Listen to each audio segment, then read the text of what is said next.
విరబోసిన తల నిండా కనకాంబరమెట్టినట్టు ఎర్ర నీళ్ళు దిష్టి తీసి పోసినట్టు ఎర్ర నీళ్ళు దిష్టి తీసి పోసినట్టు కర్పూరం హారతి ఇచ్చినట్టు ఆకాశం ఎందుకో పచ్చబడ్డది ఆ నడుమ బొట్టేమో ఎర్రబడ్డది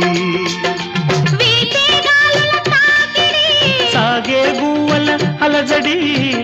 రమ్మని పిలిచే